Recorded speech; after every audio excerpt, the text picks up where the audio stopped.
fait avec amour et préparé avec amour. C'est binge audio, quoi.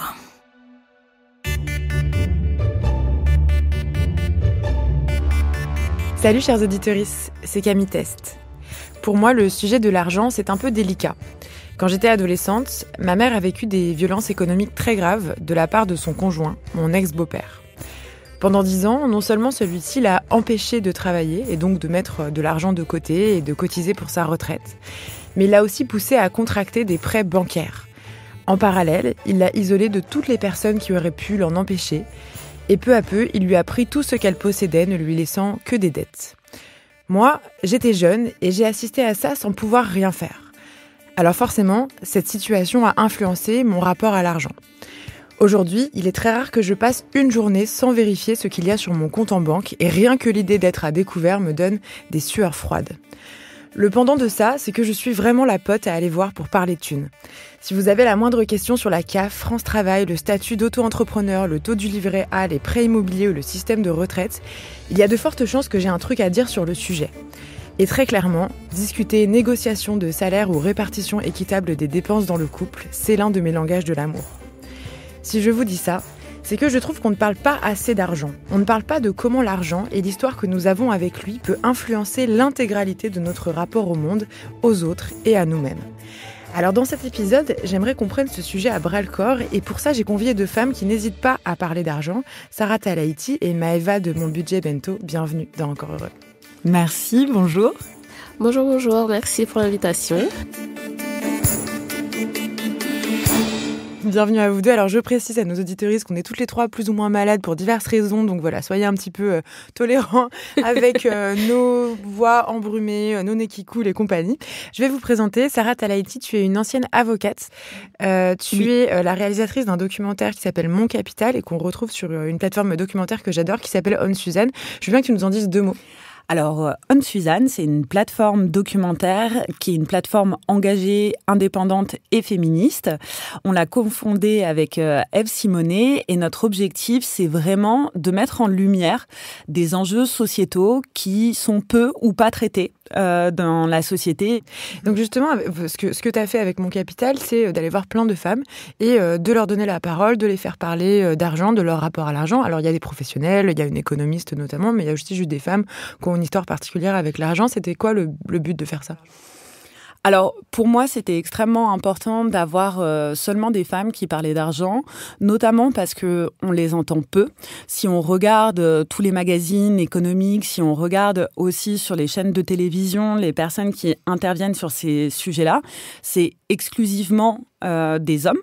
Et donc, du coup, pour moi, c'était vraiment important de porter la lumière sur qu'est-ce que les femmes ont comme rapport avec l'argent, quelles inégalités elles ont pu voir ou traverser dans leur vie individuelle et comment, en fait, des professionnels comme Maëva, puisque Maëva fait aussi partie du documentaire, se saisissent de ces questions-là et essayent de vulgariser des questions qui ont été peu traitées par les femmes, notamment parce qu'elles l'étaient exclusivement par leur mari. Alors oui, Maëva, toi tu apparais dans ce documentaire et tu y dis des choses très fortes. Tu es la fondatrice d'un concept, on va dire, qui s'appelle Mon Budget Bento. Est-ce que tu peux nous expliquer un peu ce que c'est ?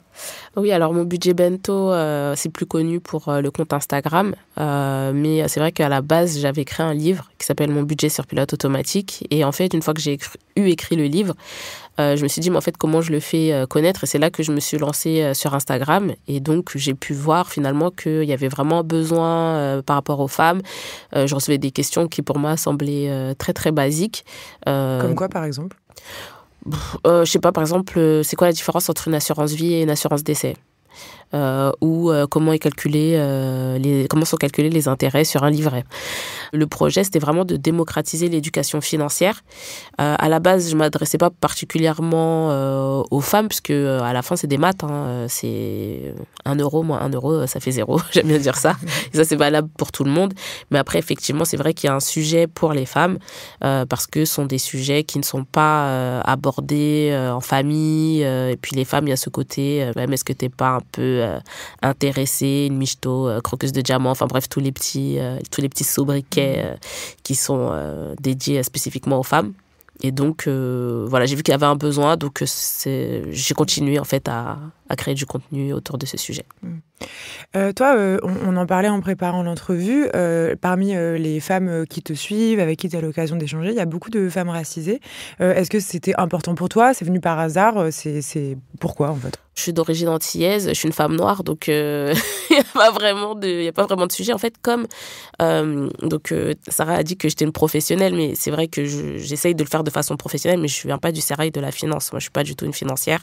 J'ai fait une école de commerce, mais je n'ai pas fait de la finance. Et du coup, moi, mon idée, c'était vraiment de rendre les choses accessibles. Et en fait, j'aime bien dire que je suis l'ami qui veut du bien à votre argent. Et donc, finalement, j'utilise mes propres expériences. Donc, forcément, en tant que femme noire, en tant que femme antillaise, forcément, j'ai un prisme bien spécifique parce que j'ai une expérience dans ces différentes identités ou différentes cases que je coche, qui fait que ça se voit à travers mon contenu. Et donc, forcément, les gens sont attirés par les thématiques qui leur parlent. Et pour revenir sur ce que tu disais tout à l'heure, Sarah, par rapport au fait qu'il y a beaucoup d'hommes qui parlent du sujet des finances, des fois, il y a une ambiance, voilà, les mecs, c'est attention, on va chercher le prochain million, si tu fais pas 10K par mois, t'es un loser, etc. Et peut-être que ça parle un peu moins aux femmes qui sont plus sur des sujets un petit peu plus, je vais dire terre à terre, avant de penser à ces parties-là, en fait. C'est vrai que quand on voit tes réseaux sociaux, tu fais des blagues, tu parles comme tu parles là. Enfin, il n'y a pas du tout cette espèce d'ambiance hyper sérieuse, bancaire, qui fait peur et en fait qui tient éloigné, j'imagine, oui, certaines femmes, mais aussi plein de gens qui ont l'impression que ces environnements-là ne sont pas pour eux. Exactement. Puis surtout, il y a le sujet de souvent, en fait, j'ai pas d'argent, donc pourquoi est-ce que je vais m'intéresser à ce sujet-là? Et ce qui est un peu dommage, c'est d'attendre d'avoir de l'argent pour s'occuper de ce sujet-là, alors que les personnes qui ont le plus besoin de s'éduquer sur ce sujet-là, c'est justement les personnes qui ont moins d'argent parce qu'elles ont beaucoup moins de latitude, en fait. Quelqu'un qui gagne 5, 6, 10 000 euros par mois, s'il fait une bourde à 1 000 euros, c'est pas grave. Par contre, la personne qui gagne 1 500 euros par mois, qui est voilà, un SMIC, voilà, si elle fait une erreur à 1 000 euros, pour elle, ça lui coûte très cher, en fait, parce que les premiers euros sont très essentiels. Et le reste, finalement, quand tu dois couper sur tes petites activités, tes petits plaisirs, c'est pas la même chose que de te dire non, mais en fait, là, si j'ai pas l'argent, je vais pas pouvoir payer mon loyer ou faire mes courses. Oui, c'est hyper intéressant. Tu dis les personnes les plus précaires ne peuvent pas se permettre de ne pas avoir une éducation en lien avec l'argent. Et de prime abord, on a l'impression que s'intéresser à l'argent, c'est un truc de riche. J'allais dire aussi dans nos milieux qui sont, je pense, des milieux intéressés par la justice sociale et l'égalité, l'équité, l'émancipation. Il peut y avoir aussi un tabou particulier autour du fait de parler d'argent, comme si c'était forcément un truc de droite. Alors que j'ai l'impression que vous, ce que vous dites, c'est en fait, l'argent, c'est le nerf de la guerre. Donc à un moment, on s'y intéresse parce que on ne vit pas en dehors de ce monde aussi, quoi. Exactement, c'est le côté, quand on est un peu préparé, je t'ai dit, c'est comme si tu veux jouer au Monopoly, mais tu veux pas tirer les dés, en fait. Oui, et puis il y a quelque chose qui était assez intéressant dans le documentaire, c'est Morgane Dion qui le disait. C'est quand Morgane Dion, c'est on peut peut-être préciser, oui, c'est la créatrice de Plan Cash. Voilà, Morgane Dion a créé Plan Cash avec Léa Lejeune, qui est une ancienne journaliste économique. Et du coup, ça a aussi vocation à vulgariser les questions financières, mais il y a une application de formation en plus. Donc c'est pas mal et c'est accessible aux femmes pour le coup. Et donc, ce qu'elle disait et que je trouvais assez parlant, et quand on était au téléphone, on en a parlé aussi, c'est le fait qu'aujourd'hui, quand on regarde en fait comment est dirigé le monde, on voit que les personnes qui sont en possession de milliards, centaines de milliards, sont les personnes qui gouvernent et qui ont en fait un impact politique très néfaste sur la société. Et ne serait-ce que du coup comprendre comment ça fonctionne pour s'en servir contre ces personnes-là, comprendre par exemple ce qu'est la taxe Zuckman pour justement la défendre politiquement, c'est intéressant. Comprendre comment fonctionnent nos systèmes de redistribution des richesses, comment fonctionnent les impôts, pourquoi on paye des impôts, c'est aussi intéressant à gauche. Du coup, tu peux peut-être nous dire ce que c'est la taxe Zucman ? Alors, la taxe Zucman, c'est une taxe qui a été proposée par un économiste qui s'appelle, je n'ai pas le prénom, pardon. Je crois que c'est Gabriel. Gabriel Zucman. Et qui toucherait donc les très très hauts patrimoines, plus de 100 millions d'euros, et qui viendrait du coup affecter 2% de leur patrimoine et qui permettrait, parce que aujourd'hui on se rend compte et les statistiques le montrent, que les patrimoines très très élevés ne payent pas beaucoup d'impôts, voire presque pas en France, et que du coup il y a cette inégalité là de fait avec entre guillemets les classes moyennes qui payent les tranches qui sont dues et puis qui en plus n'ont pas forcément de notaires ou de personnes financiers derrière qui peuvent les conseiller pour faire de l'évasion fiscale.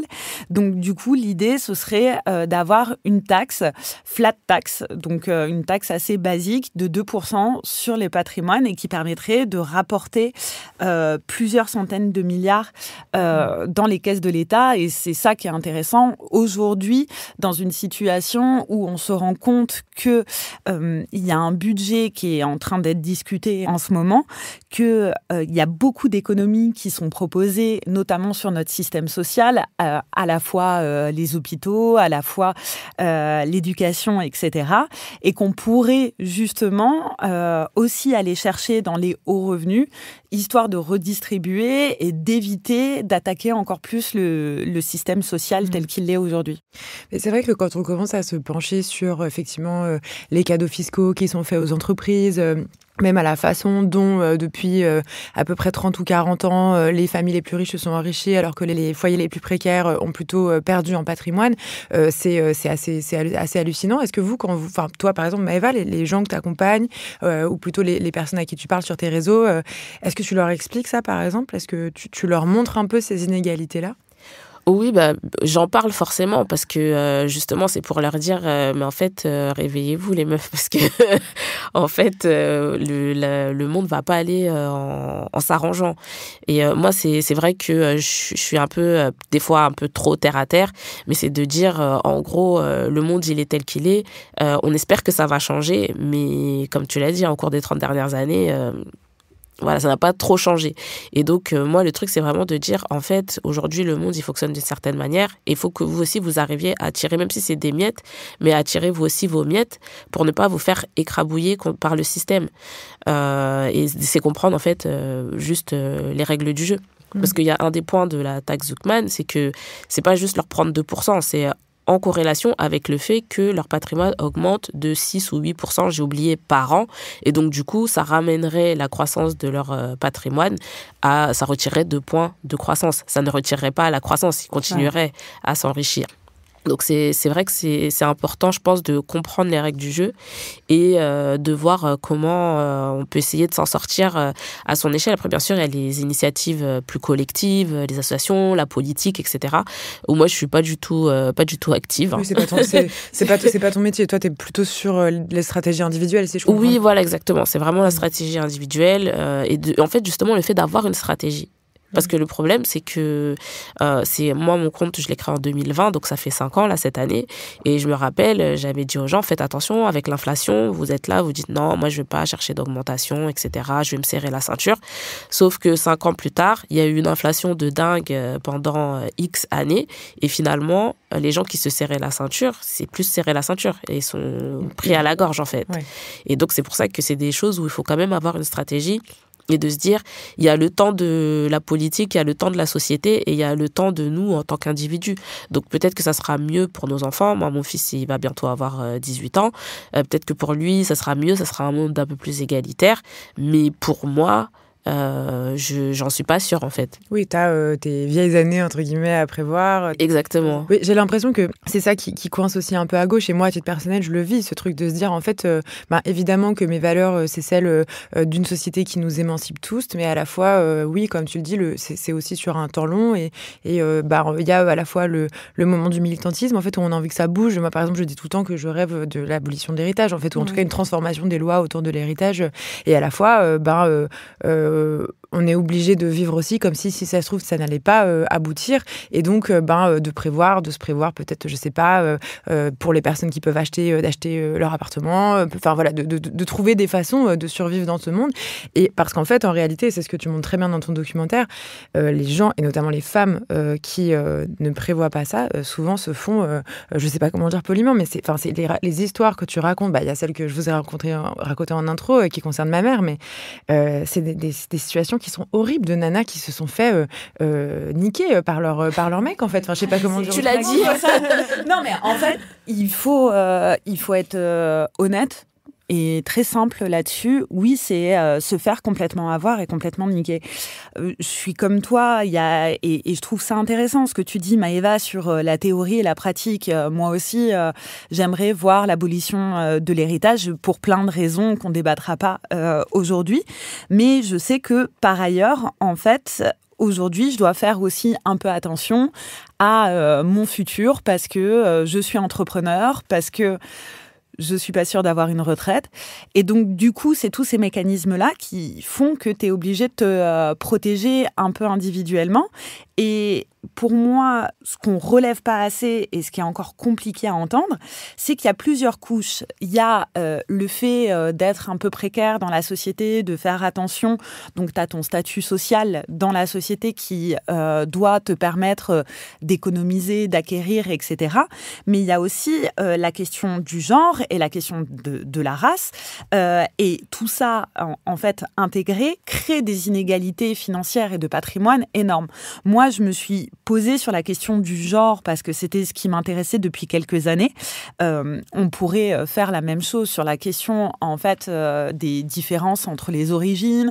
On pourrait le faire aussi sur les personnes queer. Ça pourrait être extrêmement intéressant. Le handicap aussi. Le handicap, en fait, toutes les personnes qui sont considérées comme, entre guillemets, vulnérables dans la société. Mais mon focus de le faire sur les femmes, c'était d'en avoir marre d'entendre toujours cette espèce de petite musique de, en fait, les femmes, si elles ont moins d'argent, c'est parce qu'elles s'éduquent pas assez, elles sont pas assez volontaires, elles ont peur d'investir. Les femmes, elles sont pas comme les hommes, elles aiment pas les maths, elles sont un peu coconnes, limite, et donc elles ne savent pas prendre des risques. Et moi, ce qui m'a intéressée au travers du documentaire, c'est oui, ces histoires, elles sont horribles, mais elles sont aussi révélatrices, en fait, d'un système qui fonctionne depuis des siècles et qui a été construit, qui a été volontairement construit par des hommes au début du XXe siècle, puis après la Seconde Guerre mondiale, pour que dans le couple hétérosexuel, qui est étudié dans le cadre du documentaire, il y ait ces inégalités.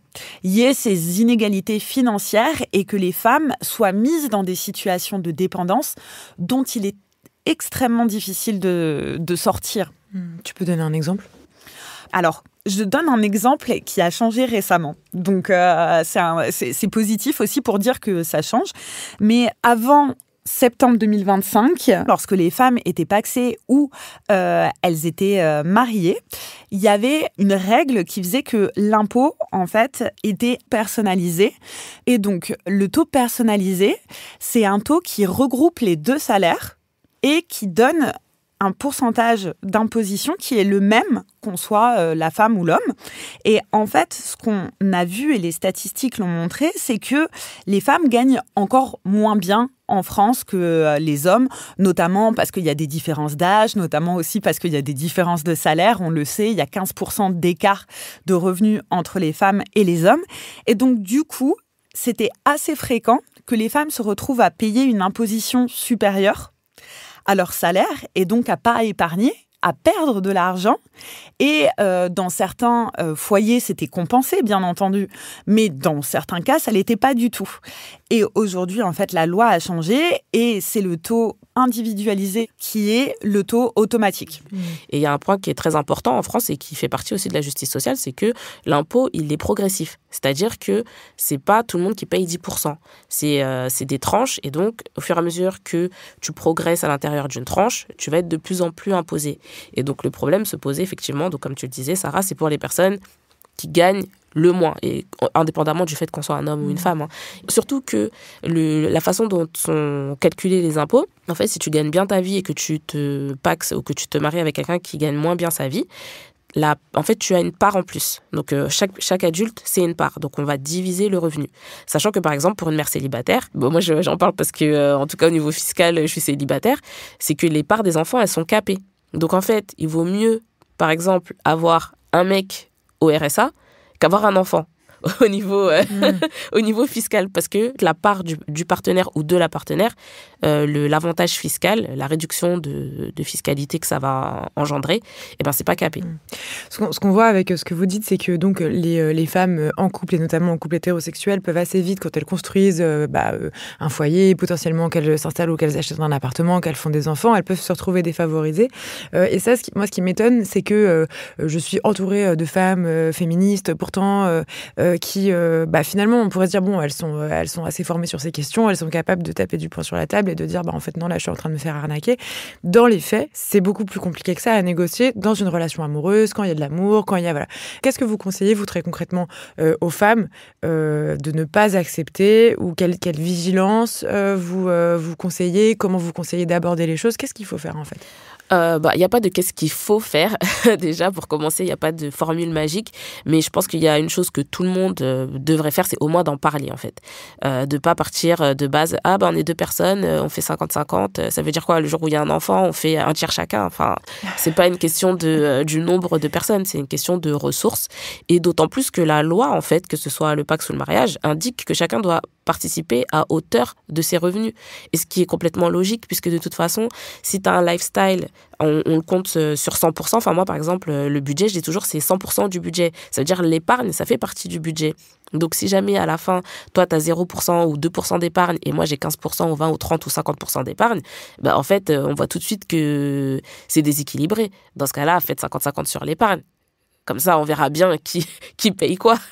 Mais donc, c'est important d'en parler, de pas, en fait, se dire « Ah, mais si j'en parle, ça veut dire que je suis une femme intéressée, etc. » Parce que les mecs, eux, ils ont aucun problème à en parler, parce que c'est vrai qu'ils ont pas, finalement, de préjugés. Un mec qui parle d'argent, c'est tout à fait normal. D'ailleurs, il faut qu'il se protège des femmes vénales. Donc, c'est important pour... de diamants, lui chercher tout son argent. Bon, j'aime bien rappeler, je le dis souvent, que le salaire médian des hommes, c'est 2300 € en France, et c'est 2100 € je crois pour les femmes. Donc les croqueuses de diamants, il y a beaucoup plus d'hommes offusqués du sujet que d'hommes qui sont concernés par le sujet. C'est ce que tu dis dans le documentaire, tu dis quelle croqueuse de diamants? Il n'y a pas de diamant en fait. Il n'y a pas de diamant à croquer. Non, mais en plus le pire, c'est qu'en France, c'est triste à dire, mais la population s'est tellement paupérisée que, en fait, avant, avec même un salaire moyen, tu pouvais te dire, moyen ou médian, tu pouvais te dire, je suis un mec, je vais trouver une femme, elle peut peut-être rester à la maison ou faire un petit part-time, enfin un truc à temps partiel. Mais aujourd'hui, clairement, tout le monde doit travailler. Parce que faire vivre une famille sur 2000 €, même s'il y a des aides, à la fin, tes enfants, tu les envoies pas en vacances tous les ans. Donc, c'est triste au final. Des fois, je dis finalement, le capitalisme, il a donné un plus gros coup de bâton aux hommes qu'aux femmes, parce que les hommes, ils avaient, on va dire, entre guillemets, un certain statut. C'est moi qui gagne l'argent, c'est moi qui machin. Et puis maintenant que les femmes, elles ont été poussées aussi sur le marché du travail, qu'on a pu obtenir notre autonomie d'une part, mais aussi le fait que... en tout cas, moi, je sais que mon audience, forcément, elle est un peu biaisée, mais moi, j'ai plus de la moitié de mes abonnés quand je fais des petits sondages comme ça pour savoir qui gagnent plus que leur partenaire. C'est elles qui ont les plus gros salaires. Et en plus, là, c'est la double peine, parce que tu gagnes plus, tu payes plus, du coup, parce que les femmes, elles ont aussi un peu ce côté, oui, j'ai envie d'être juste, quelque part, donc elles vont plus contribuer, mais par contre, au niveau des tâches, elles vont continuer à faire plus le ménage. Voilà. Et donc, du coup, à la fin, c'est un peu perdante. Donc, là, je suis passée sur plusieurs sujets en même temps, mais... c'est un vrai sujet, donc, de parler d'argent, de parler d'imposition et d'avoir aussi une stratégie en commun. Parce que le fait d'avoir une stratégie, ou en tout cas d'avoir des objectifs, si on ne veut pas utiliser des grands termes, d'avoir des objectifs en commun, ça oblige à poser les choses dans le concret, en fait. Oui, et puis peut-être aussi de se rendre compte parfois qu'une relation amoureuse, l'amour, ça suffit pas si la stratégie est pas la même, si les ambitions sont pas les mêmes. On peut vouloir construire une vie avec plus ou moins de sécurité, et c'est évidemment, ça dépend de chacun. Mais si on n'est pas du tout d'accord avec ses partenaires, il me semble que ça complique un peu les choses, quoi. Moi, ce que je trouve assez intéressant, c'est aussi se dire que c'est des stratégies qui sont évolutives, parce qu'en fait, on est dans des situations aujourd'hui qui sont beaucoup plus complexes, en tout cas, que dans les années 50 où on était dans des couples hétérosexuels qui se rencontraient très jeunes, qui restaient ensemble, qui avaient des enfants ensemble. Aujourd'hui, en fait, les familles ont un peu explosé. C'est assez fréquent que les personnes se séparent, ont des enfants, puis sont dans des familles recomposées. Et en fait, ces systèmes-là sont pas bien encadrés légalement, déjà. Donc c'est une problématique qu'il faudrait sur lesquelles notre législateur devrait s'atteler. Mais il y a aussi le fait que aujourd'hui, en fait, un contrat de mariage, c'est plus suffisant. C'est plus suffisant de se poser une fois avec une personne et de se dire, tiens, ça va être ça notre futur, parce que en réalité, ce sera rarement le cas. Donc, c'est intéressant, en fait, de revoir ces stratégies sur le long terme et d'avoir une propre stratégie individuelle et de ne pas lâcher par amour.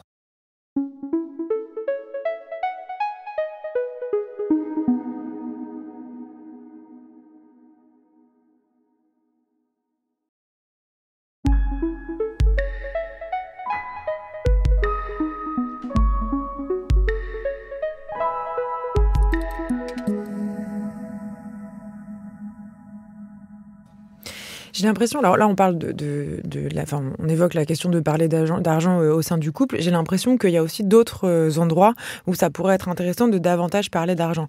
Je vais vous donner un exemple. Moi, dans ma bande de potes, j'ai remarqué qu'on avait beaucoup plus de facilité à adresser la question des inégalités du point de vue de l'orientation sexuelle, du genre ou même raciale, alors qu'on a beaucoup plus de mal à parler des inégalités en termes de salaire actuel, mais même en termes d'héritage. J'ai remarqué que dans le lot de cette bande-là, il y a des gens qui hériteront de rien du tout, il y a des gens qui vont énormément hérité. Et en fait, ça, on ne l'adresse pas du tout, alors que ça a des conséquences très concrètes. Typiquement, je sais pas, on part en vacances ensemble, on loue, je sais pas, une maison, un appart, j'en sais rien. Si on paye tout à 50-50, chacun a la même part, on peut déjà se questionner sur, en fait, la personne qui gagne moins d'argent, elle va mettre moins de côté par rapport à machin. Puis aussi, à long terme, tout cet argent que j'aurais utilisé pour louer des maisons en vacances, moi, à la fin, j'aurais pas d'héritage et mon pote, il en aura un quand même. Donc voilà. Est-ce que pour vous, c'est important de sortir du tabou, même dans des contextes amicaux ou voilà? Je pense que c'est important, et aussi de se mettre d'accord, en fait, avant de partir en vacances aussi, parce que tout le monde travaille pour son argent. Même si, moi, je sais pas, je trouverais ça bizarre de me dire, je vais payer... alors, même si je le fais de moi-même, ça m'est déjà arrivé de partir en vacances avec des amis. Moi, je gagne relativement bien ma vie. Donc, par exemple, on part en vacances et je vais dire, c'est moi qui vais payer... cette activité-là, de base, c'est vrai que moi, je suis jamais allée jusqu'au point de dire combien tu gagnes, et du coup, comme moi, je gagne le double de ce que tu gagnes, je vais payer le double de ce que tu paies dans la location, etc. C'est un concept, à la fin, ça fait du sens, mais c'est vrai que j'avais jamais pensé à me dire, mais est-ce que je dois payer plus aussi, par exemple, en fait, je pense à une amie en particulier, mais elle, par exemple, elle a hérité de l'argent de ses parents. Moi, non. Et pourtant, je gagne mieux ma vie qu'elle. Donc, en fait, ça devient assez compliqué, mais c'est un sujet qui est en fait un angle mort et qui est important d'y penser, même dans les relations, justement. Parce que moi, j'ai des abonnés, justement, qui gagnent mieux leur vie que leurs copains. Et elles me disent, ouais, mais je comprends le truc, il faut contribuer plus parce que je gagne plus. Mais mon copain, lui, il vient d'une famille super aisée. Il a aucun problème dans la vie, en fait. Demain, il arrête de travailler, ses parents, ils peuvent gérer encore une vie sans problème. Et moi, non. Donc, ça, c'est le patrimoine. Autant le salaire, c'est très très clair, autant le patrimoine, comment ça impacte, c'est beaucoup plus compliqué. Mais dans ton documentaire, il y a une scène un peu lunaire où tu as un couple hétéro avec elle qui essaye de dire tu vois, toi tu vas hériter et donc en fait même si tu mets pas plus de côté tous les mois, tu t'en fous parce qu'à la fin tu t'hériteras de ça. Et lui il veut pas entendre, il dit non, si ça se trouve j'hériterai pas, mais en fait en France légalement tu es obligé d'hériter une partie, tu vas hériter, il y a vraiment très peu de chance, à part si tes parents décident de dilapider tout. Non mais parce qu'il y a aussi ce truc là qui est assez compliqué compliqué sur l'héritage de quand est-ce que tu vas hériter et à quel moment tu vas hériter. Mais moi, ce qui m'intéresse aussi et ce dont on avait un petit peu parlé, c'est le fait que si tu vas hériter, c'est que tu as eu quand même des avantages assez importants tout au long de ta vie et tout au long de ton existence qui te permettent aujourd'hui d'avoir une assurance financière. Donc, ça veut dire que peut-être tu gagnes moins que tes amis, peut-être que tu as moins d'opportunités financières, mais ça veut aussi dire que cet aspect-là, quand tu as été enfant, ça n'a pas été une problématique et ça n'a pas créé un traumatisme, comme ça a pu être le cas pour toi avec ta maman, justement. Et donc, du coup, ça vient en fait créer un schéma d'assurance et de liberté et de confiance vis-à-vis de l'argent qui est extrêmement important. Et donc, du coup, moi, je trouve que plus que l'héritage, c'est aussi voir, en fait, comment, dans quel type de patrimoine tu as grandi, été éduqué et in fine, de ce que tu vas hériter, pour voir en fait comment tu te situes par rapport à l'argent et par rapport à d'autres personnes et par rapport à tes amis. Et pour revenir à la question de l'amitié, moi je trouve ça important parce qu'aujourd'hui, on se rend compte qu'on redéfinit aussi un peu nos modes de relation et que l'amitié, ça devient un socle très important de nos relations, notamment parce qu'on fait grandir nos amitiés comme on fait grandir nos relations de couple. Et du coup, je trouve ça intéressant dans des logiques d'égalité de poser la question entre amis. Moi, je sais qu'aujourd'hui, c'est un peu comme toi, Camille. C'est très varié dans mon groupe d'amis parce qu'on a toutes fait nos études de droit et puis en fait, il y a eu des reconversions, il y a eu des personnes qui se sont arrêtées, etc. Il y a des personnes dont les parents gagnaient plus ou moins bien leur vie. Et donc, aujourd'hui, on arrive sur des schémas où on n'a pas du tout les mêmes revenus. Et en fait, la question s'est posée sur des vacances, sur des EVG, VJF, des enterrements de vie de garçons et de jeunes filles, où on se disait, ok, d'accord, comment on fait pour qu'il y ait tout le monde qui soit bien et qu'en même temps, ce soit pas, parce que ça, on n'en parle pas non plus, du coup, que c'est le mariage de tes potes sur ton budget quand t'es précaire et que tout le monde gagne bien sa vie autour de toi. Donc, nous, on a fait, par exemple, des trucs à la proportionnelle. On l'a pas fait tout le temps, mais pour le coup, sur certains aspects, on l'a fait. Et je trouve ça intéressant, en tout cas, de poser la question et de l'amener dans ses relations amicales pour aussi continuer à être ami avec les gens et continuer à être ami avec des gens qui n'ont pas les mêmes modes de revenus que toi. Parce que sinon, finalement, tu t'entoures que des gens qui peuvent dépenser exactement de la même manière que toi. Oui, j'allais dire, moi, ça me fait penser à une copine qui a arrêté de partir en vacances avec ses potes parce qu'elle n'arrivait pas à suivre leur train de vie et qu'en fait, elle avait honte aussi de ça et de le dire et d'en parler. L'environnement n'était pas assez sécure pour qu'elle se sente d'en parler. Moi, ça me donne envie aussi de dire comment on fait pour créer des environnements sécures pour que nos potes qui n'ont pas les mêmes revenus ou nos proches ou quoi se sentent aussi à l'aise d'en parler sans porter ce truc de honte très fort, parce que souvent il y a un lien entre l'argent et la honte, il me semble. Moi, de mon point de vue, si je vois niveau budget, je dis toujours que en fait, il y a un moment, il faut vraiment prendre ses responsabilités. Chacun, en fait, a sa vie avec, des fois, des accidents de la vie ou des fois, on n'a pas été privilégié. Enfin, moi, je viens pas d'un milieu privilégié. Hein. J'étais à l'école à Argenteuil, j'étais en ZEP pendant toute ma scolarité. Donc, voilà. Moi, je pense que je fais plutôt partie des gens qu'on appelle les transfuges de classe. Mais finalement, comme mes amis, ils viennent de la même origine sociale que moi, finalement, je suis pas une vraie... Il y a que mon compte en banque qui a changé de classe. Mais moi, je suis restée une meuf de banlieue, quoi. Et le truc, je pense que ce qui est important, c'est d'en parler, en fait. Normalement, avec nos amis. En fait, si on peut pas dire à nos amis... je repense encore à cette amie parce que elle m'avait dit oui, on part. Par contre, faut qu'on se mette d'accord sur le budget avant. Parce que c'est vrai que moi, sur les vacances, c'est le truc où t'es pompée d'up. Voilà, le reste de l'année, je fais attention et tout, mais vraiment sur les vacances, je regarde en rentrant et puis voilà. Mais n'écoutez pas ce que je viens de dire, ne le faites pas.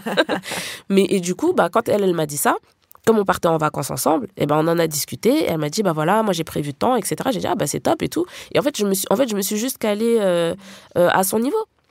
Et il n'y a pas de problème. Et normalement, je pense que c'est vraiment dommage. En fait, si tu peux pas parler de ça avec tes amis, c'est que ce ne sont pas tes amis, en fait. Peut-être vous avez eu un temps d'amitié et peut-être que ce temps d'amitié, il est terminé, mais avoir honte de dire quelque chose à ses amis, moi je trouve ça vraiment dommage. Je parle pas que pour l'argent, je parle en général, t'as cœur brisé, enfin tous les sujets. Enfin moi, pour moi, les amis, c'est vraiment un peu un refuge. Et je me dis, si je peux pas parler à mes amis, je peux pas parler à qui en fait. Et surtout que j'ai l'impression que dans l'amitié, il peut y avoir aussi des ressources. On parlait tout à l'heure d'éducation à l'argent. En fait, c'est ce que je vous disais en intro. Moi, j'adore, c'est un sujet qui me passionne du fait de mon histoire personnelle. Donc, j'adore en parler à mes potes, en parler à mes followers Instagram qui parfois se disent mais pourquoi elle nous tunnelle sur les trimestres de retraite depuis 4 jours alors que d'habitude elle parle pas du tout de ça. Ça peut être hyper intéressant. Il y a même, moi j'ai des amis qui ont poussé le truc encore plus loin en créant une espèce de sécurité sociale de potes où en gros elles ont ouvert un compte en banque commun en mettant un petit peu chaque mois, puis ça fait une espèce de petit matelas qui peut servir à tout le monde. Finalement, c'est hyper violent d'imaginer qu'on doit être seul face à notre survie économique dans ce monde qui nous isole. Enfin, je sais pas, est-ce que d'après vous, est-ce que vous qui êtes un peu en quelque sorte des spécialistes du sujet, vous trouvez qu'on évolue là-dessus, qu'on devient plus créatif, plus communautaire avec ces questions d'argent ? Alors moi je trouve pas, malheureusement, parce qu'en fait tous les trucs que tu me dis là, je me dis mais purée, mais pourquoi j'ai pas pensé à ça.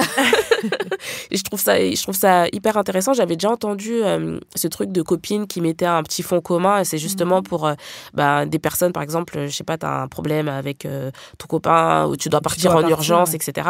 De toujours avoir ce petit matelas de sécurité commun pour n'importe qui pourrait en avoir besoin. Moi, individuellement, c'est ce que je fais avec mon compte, avec mon budget bento, je gagne pas, c'est pas ça qui paye mes factures. Donc, du coup, j'essaye de donner des outils aux gens. Mais c'est vrai qu'aujourd'hui, il n'y a pas forcément le cadre au niveau même des instances bancaires. Parce que ce qu'il faut savoir, aujourd'hui, la tontine, en fait, c'est interdit. Parce que c'est l'exercice illégal du métier de banquier. C'est considéré comme ça. Donc, c'est vrai qu'effectivement, d'un point de vue légal, il n'y a pas vraiment de choses qui sont faites pour rebondir sur ce que tu disais sur l'amitié. En fait, ces structures-là, ces liens-là, il n'y a pas ce qu'il faut pour supporter ça financièrement. C'est intéressant quand tu dis c'est interdit, c'est aussi, non seulement c'est interdit, mais culturellement c'est très compliqué de s'organiser dans la solidarité. Moi j'ai un exemple très concret, j'ai des amis qui ont décidé d'acheter une maison à 3 pour des raisons de budget, parce que c'est plus facile voilà, ça permettait c'est une sorte de coloc où on est propriétaire quoi en gros, et en fait obtenir un prêt bancaire ça a été un cauchemar parce que les banquiers disaient voilà, on n'y croit pas, on veut que ce soit des couples, il y a que les couples qui durent, alors on sait très bien que la plupart des couples qui achètent ensemble vont divorcer dans les prochaines années. Donc en fait, ça n'est pas vrai. En fait, c'est juste. Moi, j'avais vraiment l'impression que les banquiers étaient un peu les flics du couple monogame hétéronormé, quoi, en quelque sorte, et du non-changement de la société vers quelque chose d'un peu moins centré sur le couple. Quoi. Mais c'est encore, c'est encore le cas où les banquiers se comportent de manière très patriarcale avec les couples et aussi ont une vision extrêmement stéréotypée de l'investissement et de ce que des modalités un petit peu différentes, donc acheter entre amis, acheter entre femmes pour créer des lieux de femmes. Moi, j'ai l'exemple d'une femme qui a essayé aussi d'acheter une maison pour créer un espace intergénérationnel avec plusieurs personnes, et ça a été extrêmement compliqué, et du coup, le projet a avorté. Et je pense aujourd'hui qu'on est dans des systèmes très individualistes.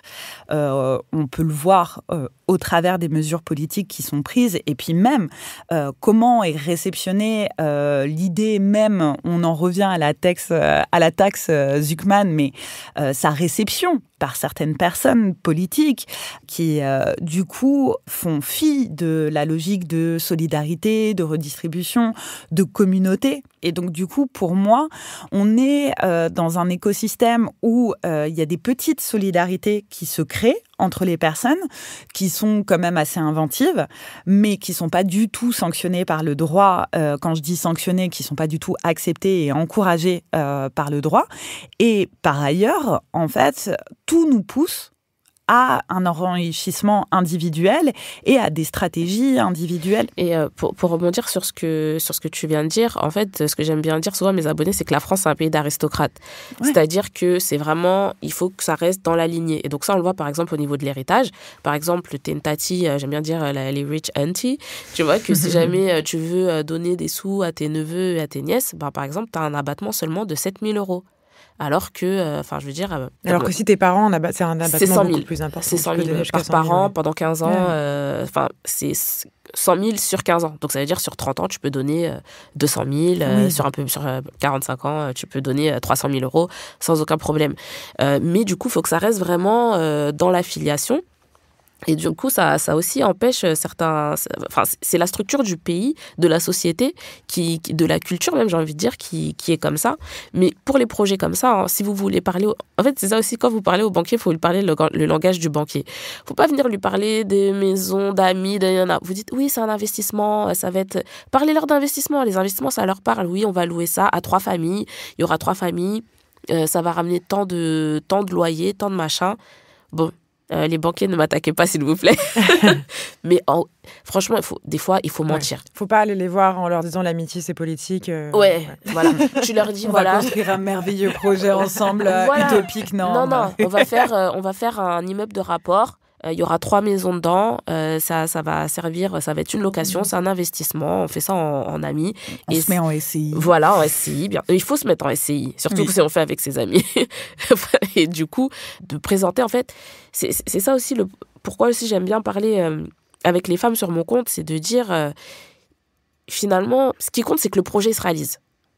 C'est pas tellement est-ce que tu as bien présenté, est-ce que tu as été honnête, est-ce que tu as été transparente. Parce que, en vrai, dans cette société-là, quand tu es transparente, tu n'arrives pas forcément à tes fins. Même si tu as une bonne intention à terme. Donc, si tu as un projet comme ça, présente un investissement.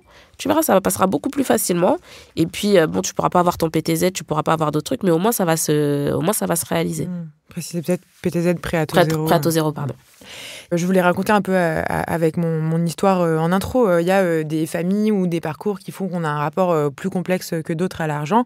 Parfois, je pense qu'on peut vraiment parler de trauma financier ou je sais pas trop comment on peut appeler ça.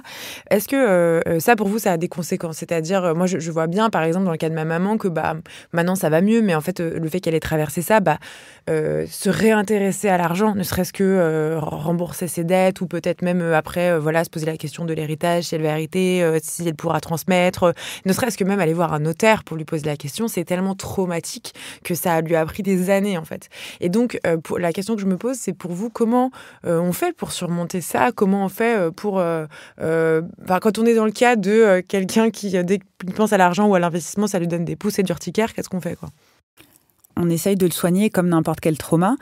Moi, par exemple... il y a Marie-Cécile dans le documentaire qui, du coup, a été victime de la solidarité fiscale. Donc, son mari, qui était expert comptable, a fraudé le fisc pour plusieurs millions d'euros. Et donc, du coup, elle était solidaire fiscalement. Donc, elle a dû participer au remboursement de la dette. Et ce qu'elle expliquait, c'est que déjà, ça a un impact quotidien sur la vie. Donc, elle n'en dormait plus. Elle a été obligée de prendre des antidépresseurs, ce qu'elle dit dans le documentaire, qu'elle a été affectée physiquement et mentalement.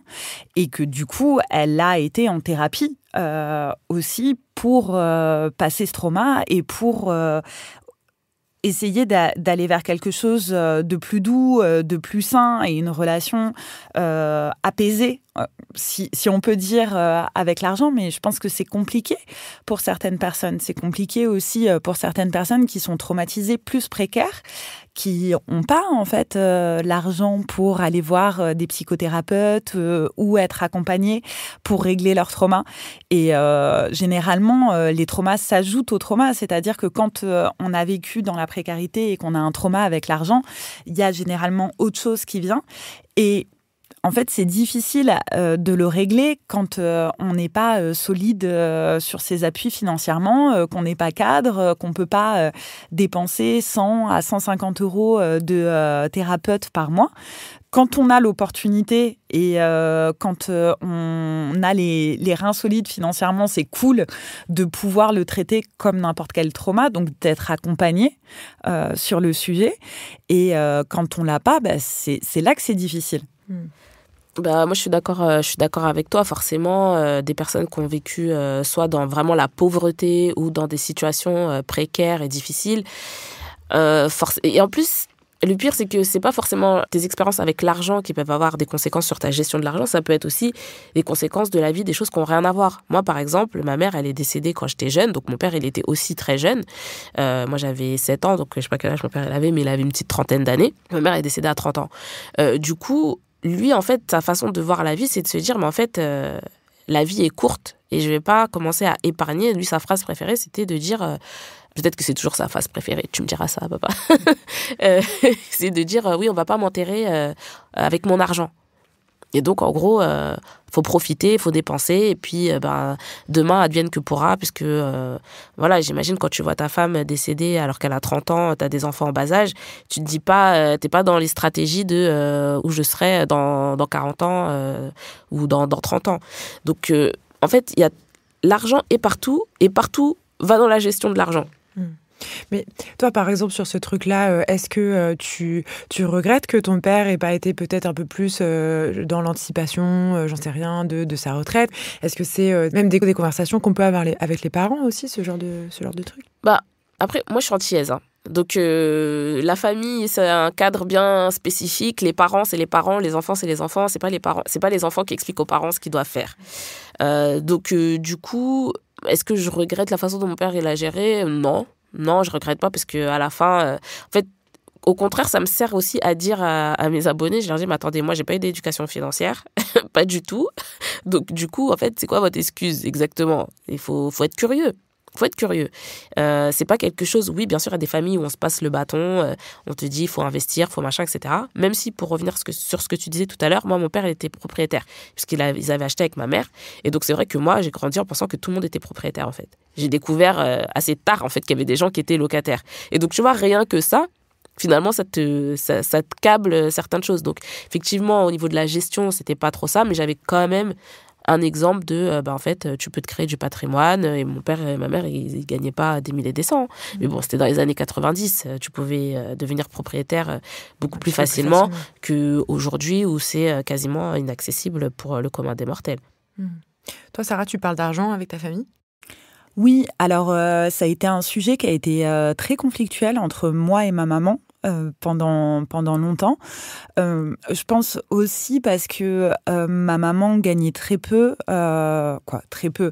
Elle était infirmière scolaire, donc elle avait un salaire assez bas. Et moi, j'ai été élevée par ma maman toute seule, donc elle devait gérer 3 enfants. Et on va dire que à l'adolescence, puis quand j'ai commencé à faire mes études, j'étais entourée de personnes qui avaient leurs 2 parents, qui gagnaient sûrement beaucoup plus que ma mère. Et c'est vrai que c'était assez difficile pour moi de voir ces différences d'argent entre nous et que je comprenais pas toujours. Et ma mère, elle avait aussi ce rapport où elle voulait qu'on manque de rien, donc elle avait tendance à nous donner beaucoup, puis après dire non. Et donc c'était très perturbant en tant qu'enfant. Donc moi, ça m'a donné aussi un comportement qui était pas sain avec l'argent, à dépenser, pas regarder, me mettre dans des situations de découvert assez importantes quand j'étais étudiante et être un petit peu en mode comme ton papa, de toute façon, j'emporterai rien dans ma tombe. Et puis après, je me suis rendu compte qu'en fait, c'était un peu plus compliqué que ça, que derrière, il y avait des inégalités, que ma mère, en fait, faisait partie des personnes qui étaient précaires et que moi, j'avais grandi dans un environnement avec des gens qui avaient des parents qui étaient plutôt cadres supérieurs. Et donc, du coup, cette inégalité que je reprochais à ma mère de m'infliger, en fait, c'était une inégalité de fait et qu'elle ne pouvait pas faire plus. Toi, Maëva, tu parles d'argent avec ton fils ?